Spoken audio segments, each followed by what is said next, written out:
Hello guys, तो सभी को जय हिंद। तो यूपी पुलिस की तैयारी का आज है हमारा 18वां दिन और आज है 15 मार्च। तो 15 मार्च को विश्व उपभोक्ता अधिकार दिवस मनाया जाता है और उससे पहले यानी कि 10 मार्च को विश्व किडनी दिवस मनाया गया था। उससे पहले 8 मार्च को अंतर्राष्ट्रीय महिला दिवस, उससे पहले 7 मार्च को जन औषधि दिवस, उससे पहले 4 मार्च को राष्ट्रीय सुरक्षा दिवस, उससे पहले 3 मार्च को विश्व वन्यजीव दिवस मनाया गया था, उससे पहले 1 मार्च को शून्य भेदभाव दिवस मनाया गया था।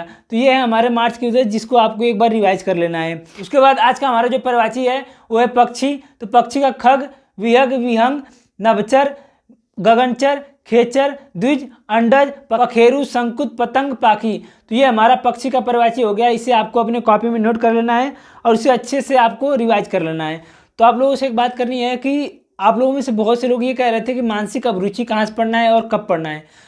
तो आज है शुक्रवार है, तो हम मानसिक अभिरुचि कल से पढ़ेंगे। शनिवार और रविवार को 2 दिन मानसिक अभिरुचि, हफ्ते में 2 दिन मानसिक अभिरुचि हम बहुत अच्छे से पढ़ेंगे।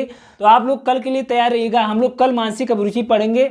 और एक चीज़, आप में से बहुत से लोग ये पूछ रहे थे कि कितने घंटे पढ़ना चाहिए, टाइम मैनेजमेंट कैसे करना चाहिए, मुझे नींद आती है, कैसे पढूं, कितना घंटे पढूं, मुझे पढ़ने का मन नहीं करता। तो अगर आप लोग कहिए तो इस पर मैं अलग से एक वीडियो बना के डाल दूं कि कितने घंटे पढ़ना चाहिए, टाइम मैनेजमेंट कैसे करना चाहिए, नींद आती है तो क्या करना चाहिए। तो इस पर मैं सोच रहा हूं कि एक वीडियो छोटी सी बना के डाल दूं। आप लोगों की क्या राय है कमेंट करके जरूर बताइएगा। तो चलिए देख लेते हैं कि आज का हमारा टारगेट क्या है। तो हम सबसे पहले क्या करेंगे, कैलकुलेशन 20 मिनट कैलकुलेशन करेंगे। 1 से लेकर 20 तक वर्ग लिखना है और 1 से लेकर 20 तक घर लिखना है। ये आपको अच्छे से याद होना चाहिए। उसके बाद 10 जोड़, 10 गुणा, 10 भाग, 10 घटाना करेंगे। फिर हम आ जाते हैं हिंदी में। तो हिंदी में कल हमने सर्वनाम के प्रश्नों को कर लिया। आज हम करेंगे लिंग। लिंग एक बहुत छोटा सा टॉपिक है, इसको आप लोग एक बार कर लीजिएगा। उसके बाद हम 30 तत्सम तद्भव और 30 मुहावरे, 30 वाक्यांशों के लिए एक शब्द। अगर आपके तद्भव तत्सम आपके पास नहीं है, आपके बुक में नहीं है, तो इसी को रिवाइज कर लीजिएगा, जो है उसी को रिवाइज कर लीजिएगा। उसके बाद पक्षी का परिभाषी आपको याद करना है। फिर हम जीके और जीएस में क्या करेंगे, मैप का क्लास नंबर 5 लेंगे और उसके बाद संविधान का क्लास नंबर 16 लेंगे। तो इन सारे वीडियो का लिंक मैं टेलीग्राम पे डाल दूंगा, आप लोग टेलीग्राम को ज्वाइन कर सकते हैं। इसका लिंक भी मैंने दे दिया है नीचे। उसके बाद हम क्या करेंगे, इतिहास में क्लास नंबर 15 लेंगे, जिसमें हम बौद्ध धर्म के बारे में कल पढ़े थे, वो आज उसके आगे पढ़ेंगे।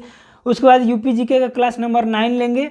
कल हमने जनजातियों को रिवाइज किया था, यूपी के जितनी जनजातियाँ उसको रिवाइज किया था। तो आपको एक क्वेश्चन बताना है कि यूपी में जनजातियों की संख्या कितनी है। ये क्वेश्चन आपके लिए है।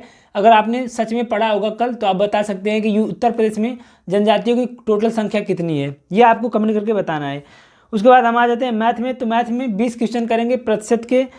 और उसके बाद आपको अपनी मैथ की क्लास लेनी है, जहाँ से भी आप अपनी मैथ की क्लास ले रहे हैं। अगर मेरे बताए हुए जगह से क्लास ले रहे हैं तो वहाँ से क्लास लेनी है, नहीं तो अगर आपने कोई बैच ले रखा है तो आपको वहाँ से मैथ की क्लास लेनी है और 20 क्वेश्चन मैथ के लगाना है।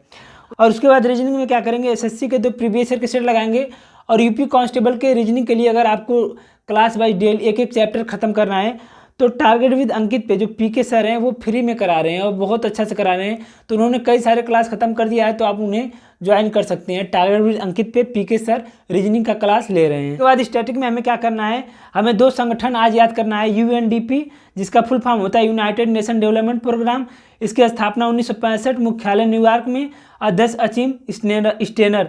और यूएनडीपी जो है वो एचडीआई इंडेक्स जारी करता है। तो आप लोगों को बताना है कि एचडीआई यानी ह्यूमन डेवलपमेंट इंडेक्स में भारत का रैंक कौन सा है। उसके बाद आपको दूसरा जो हमारा है UNEP, united nation environment programme, इसकी स्थापना 1972 में हुई थी, मुख्यालय नैरोबी केन्या में है, अध्यक्ष इनगेर एंडरसन है। तो ये दोनों आपको याद करनी है। उससे पहले हमने जितने भी संगठन किए हैं जैसे WTO, WHO, WMO, WPO, ILO, FAO, SAARC, इन सारी चीज़ों को आपको अच्छे से एक बार रिवीजन कर लेना है और आपको फरवरी के दिवस को एक बार देख लेना है। तो ये था हमारा आज का टारगेट।